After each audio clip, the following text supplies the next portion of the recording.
پیدا فرمائی کہ اس نے ان کی آنکھوں کو چوندیا دیا، یعنی کہ جب رسول اللہ صلی اللہ علیہ وسلم نے جو مٹی پھینکی تھی نا مٹھی بھر، تو اس سے کیا ہوا، ان کی جو مشرکین مکہ کی آنکھیں ساری کی ساری چوندیا گئی، ان کو کچھ سجھائی نہیں دیتا تھا۔ یہ معجزہ بھی جو اس وقت اللہ تعالیٰ کی مدد سے ہوا تھا۔ اللہ تعالیٰ فرما رہے ہیں کہ اے پیغمبر، کنکریاں بے شک آپ نے پھینکی تھی، لیکن اس میں تاثیر ہم نے پیدا کی تھی۔ اگر ہم اس میں تاثیر پیدا نہ کرتے تو یہ کنکریاں کہاں گر سکتی تھی، کیسے جا سکتی تھی نا، اس لیے یہ بھی دراصل ہمارا ہی کام ہے، نہ کہ تمہارا، ٹھیک ہے۔ آیت نمبر دیکھیں، آیت نمبر 19، اور اگر تم فیصلہ چاہو تو یقیناً تمہارے پاس فیصلہ آ چکا ہے، اگر باز آ جاؤ تو تمہارے لیے بہتر ہے، اور اگر تم دوبارہ کرو گے تو ہم دوبارہ کریں گے، اور تمہاری جماعت ہرگز تمہارا کچھ کام نہیں آئے گی، خواہ بہت زیادہ ہو، اور کہ بے شک اللہ تعالیٰ ایمان والوں کے ساتھ ہے۔ ابو جہل جو بہت بڑے جو رؤسائے قریش نے مکہ سے نکلتے وقت اللہ سے دعا کی تھی، یا اللہ ہم میں سے جو تیرا زیادہ نافرمان ہے نا اور قطع رحم کرنے والا ہے، کل کو اسے ہلاک کر دے تو اپنے طور پر وہ مسلمانوں کو قطع رحم اور نافرمان سمجھتے تھے، اس لیے اس قسم کی انہوں نے دعا کی۔ اب جب اللہ نے مسلمانوں کو فتح نصیب فرمائی تو اللہ تعالیٰ نے ان کافروں سے کہا کہ تم فتح یعنی حق اور باطل کے درمیان فیصلہ طلب کر رہے تھے، تو وہ تو فیصلہ تمہارے سامنے آ چکا ہے، اس لیے اب تم کافروں سے باز آ جاؤ تو تمہارے لیے بہتر ہے، اور اگر تم دوبارہ مسلمانوں کے مقابلے میں آؤ گے تو ہم بھی دوبارہ ان کی مدد کو کریں گے، یعنی مدد کریں گے، اور تمہاری جماعت کثرت کے باوجود تمہارے کوئی کام نہیں آئے گی، یعنی جس کا مددگار اللہ ہو اور اس کی تعداد، اس کی اپوزیشن کی تعداد چاہے جتنی زیادہ ہو نا، تو وہ نہیں جیت سکتی ہے۔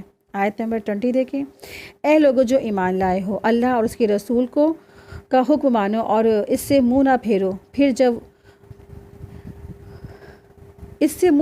جب کہ تم سن رہے ہو۔ تو مسلمانوں کو تلقین ہو رہی ہے کہ جب تمہیں کسی معاملے میں اللہ کے رسول صلی اللہ علیہ وسلم کا حکم مل جائے تو اس کے خلاف کسی کی بات مت سنو، بلکہ اسی کا حکم مانو، اسی کی اطاعت کرو۔ وَأَنْتُمْ تَسْمَعُونَ، اور تم سنتے تو ہو، کا مطلب یہ نہیں ہے کہ جب تم سن رہے ہو نا تو اس وقت اسے منہ نہ پھیرو، اور دوسرا اوقات میں بے شک اس سے منہ پھیر لو، بلکہ مطلب یہ ہے کہ تم ہر وقت اللہ کے احکام اور قرآن اور حدیث کی صورت میں سنتے ہی رہو۔ اگر نہ سنا ہو یا علم نہ ہو تو عذر ہو سکتا ہے، مگر جب حکم سن لیا اور پھر بجا لانا پھر ایمان والوں کو زیب نہیں دیتا، یعنی کہ جب حکم سن لیا اور اس کو نہ بجائے انسان نہ حکم مانے تو یہ ایمان والوں کو زیب نہیں دیتا، شوبھا نہیں دیتا، ٹھیک ہے۔ اسی کے ساتھ ہی آج کی ہماری کلاس مکمل ہوئی۔ وآخر دعوانا ان الحمدللہ رب العالمین، سبحانک اللہم و بحمدک، اشہد ان لا الہ الا انت، استغفرک و اتوب الیک۔ السلام علیکم ورحمۃ اللہ وبرکاتہ۔ جزاکم اللہ خیرا کثیرا۔